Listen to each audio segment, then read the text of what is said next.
शुक्रवार दिनांक 20 मार्च 2026 रोजी आपण राष्ट्रवादी काँग्रेस पक्ष शरदचंद्र पवार यांच्या या पक्षाच्या वतीने शरणापूर येथील गरुड जेप अकॅडमीचे संचालक निलेश सोनवणे, पठाण, स्वप्नील चव्हाण, अभिजित उर्फ बोर्ड यांना अटक करण्यासंदर्भात पोलीस आयुक्त प्रवीण पवार साहेब, विभागीय आयुक्त जितेंद्र पापळकर साहेब आणि आपल्या जिल्ह्याचे जिल्हाधिकारी तथा जिल्हा दंडाधिकारी दिलीप स्वामी साहेब या तिन्ही मान्यवरांना आपण निवेदन सादर केलं होतं। मागच्या व्हिडिओत मी तुम्हाला शुक्रवार 20 मार्च रोजी जो व्हिडिओ केला होता त्यामध्ये मी सांगितलं होतं की आपण प्रशासनाला 8 ते 10 दिवसांचा वेळ देऊयात।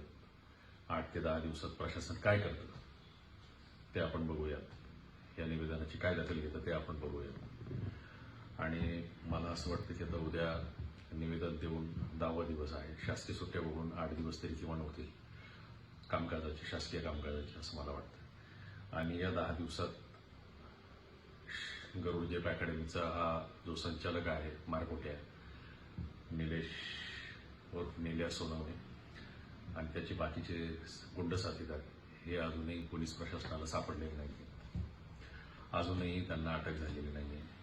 एका 18-20 वर्षाच्या कोवळ्या मुलाला जबर आणि क्रूर पद्धतीने मारहाण करून सुद्धा तो फरार आहे, पोलिसांच्या रेकॉर्डवर फरार आहे। पण माझ्याकडची माहिती अशी आहे की तो जिथे कुठं आहे तिथं सुरक्षित आहे, अतिशय आयशो आरामात आहे, अतिशय व्यवस्थित आहे, सगळं काही बरं चाललेलं आहे। आणि यामध्ये आपल्या शहराचं पोलीस प्रशासन कुठंतरी कमी पडतंय, का कमी पडतंय, त्याची कारणं काय आहेत हा वेगळ्या संशोधनाचा विषय आहे, त्याच्यावर आपण नंतर बोलू पुन्हा। परंतु मी मागच्या व्हिडिओमध्ये सांगितल्याप्रमाणे आता निर्णय घेण्याची वेळ आलेली आहे, दिशा ठरवण्याची वेळ आलेली आहे। त्यासाठी मी लवकरच येत्या 1-2 दिवसात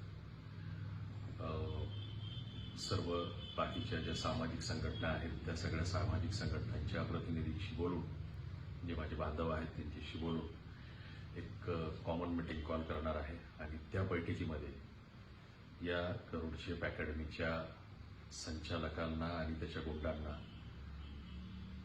जोपर्यंत अटक होत नाही तोपर्यंत आंदोलनाची दिशा काय राहील हे ठरवण्यासाठी ती कॉमन मीटिंग कॉल केली जाईल। त्यामध्ये सगळे मिळून एकमताने निर्णय घेतील। त्या बैठकीमध्ये कोणाला बोलवायचं, कधी बोलवायचं, ती बैठक कुठे घ्यायची आहे हे लवकरच ठरवलं जाईल आणि येत्या 1-2 दिवसात सर्व मान्यवरांना निरोप पोहोचतील बैठकीचे। माझी विनंती राहील की या बैठकीसाठी ज्या ज्या मान्यवरांना निरोप जातील त्या मान्यवरांनी आवर्जून या बैठकीला उपस्थित राहावं।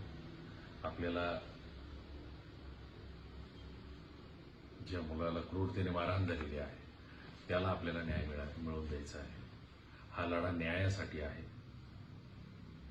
न्यायासाठी आपल्याला लढायचं आहे। त्यासाठी मला तुमची साथ हवी आहे। धन्यवाद।